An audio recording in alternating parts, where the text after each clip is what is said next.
Hiya, it's Mark from Reebok CrossFit Connect. Can tell by the badge, my ball, my roller, there's a wall behind me. We're going to go through a little sequence to help deal with tight hip flexors.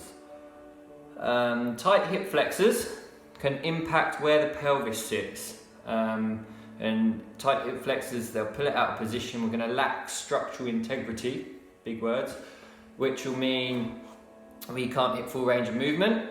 So in the long run, it's going to affect our joint health because we're not hitting the full range of motion in the joint. It can restrict us from progressing regarding PBs and stuff because we're going to leak efficiency and not have a high power output. And it can also lead to back pain, which is probably the priority. No one wants to walk around in pain. So yeah, we're going to deal with those.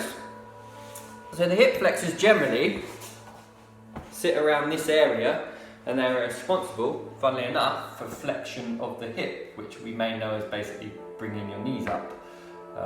For example, if you're running, doing a tuck jump, knees to elbows. So we're going to start in the TFL, tensor fasciae latae. This muscle here on the side of your hip. Find a hip bone, maybe go 2 fingers lower, and it's going to sit in here, just around the side. Now it's not primarily a hip flexor, but it does assist with hip flexion. And it's quite a big, strong, powerful muscle. So we're going to loosen that one off first by putting this lacrosse ball in there, say 2 fingers below the hip, and we're going to roll around in a horseshoe position. All these rolling and smashing lacrosse balling, we discomfort-wise, looking for about a 7 out of 10. Any more than that, and the body's probably going to kind of just tense up because it's under attack from a lacrosse ball. I know the feeling. So 7 out of 10, it's enough, you can feel it, it's working, but you can relax and just gently breathe out, relax into it, and let the tissue release. So that 2 inches below the hip bone, slightly to the front, slightly round to the back. It's very simple. Put it on the floor, lay on it, and then we can oscillate. We'll roll slightly to the back, slightly to the front, slightly downwards, slightly upwards, and just move around and fidget. We're looking for 2 minutes. If the pressure's too much, you can use this top leg, this one. Put the foot on the floor, and you can slightly lift your hip and take some pressure off. You've also got this elbow, this hand, to take pressure off if you need to. At least 2 minutes each leg. That should soften up the TFL. We'll then move on to rec fem, which is a big long muscle down the front of the thigh, which is primarily a hip flexor. We're just going to roll them, same principle applies, but anything from just below the hip to just above the knee, we shall roll. So if 2 legs go on the roll at the same time, it's going to reduce the amount of pressure.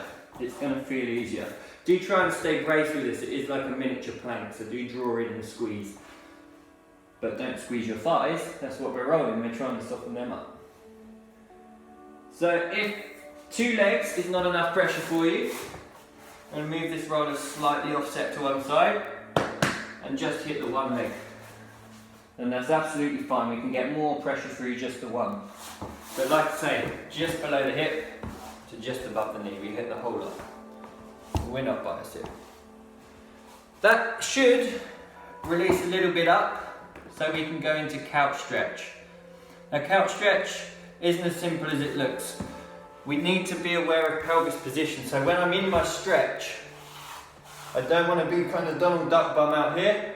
I should be able to squeeze my bum cheeks and then just tuck that under to line my pelvis up. So what we were talking about at the beginning of the video, with kind of lack of structural integrity and hip flexors pulling your pelvis out of alignment, that's what they do. They attach here and here, and they get short and they get tight, and they pull you into this position, so you're putting out the vibe.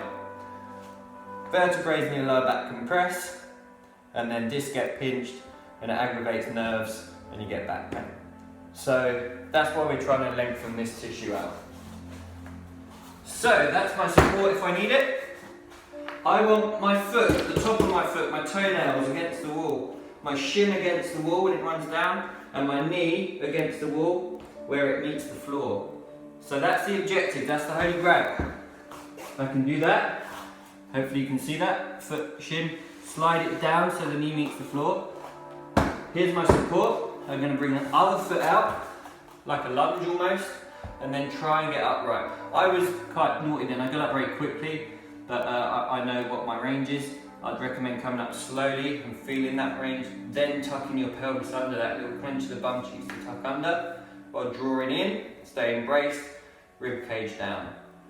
It is important to get upright.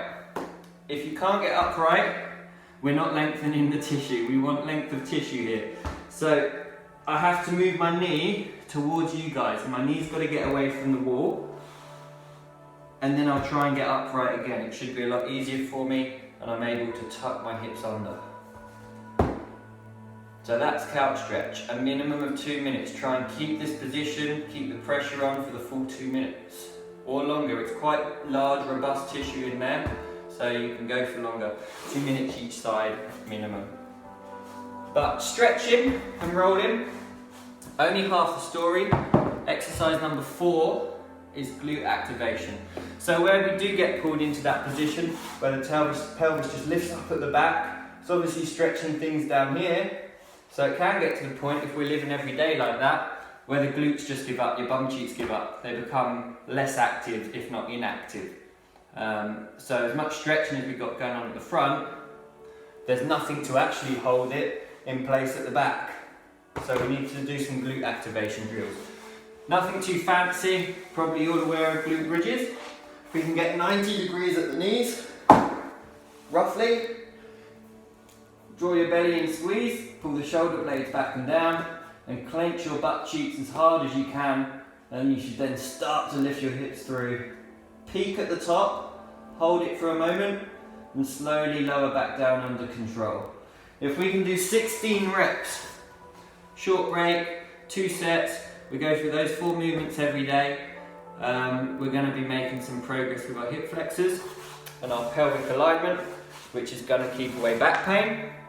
It's going to give us more effectiveness in our movement and hopefully lead to PBs and avoid plateaus. Hip flexor drills.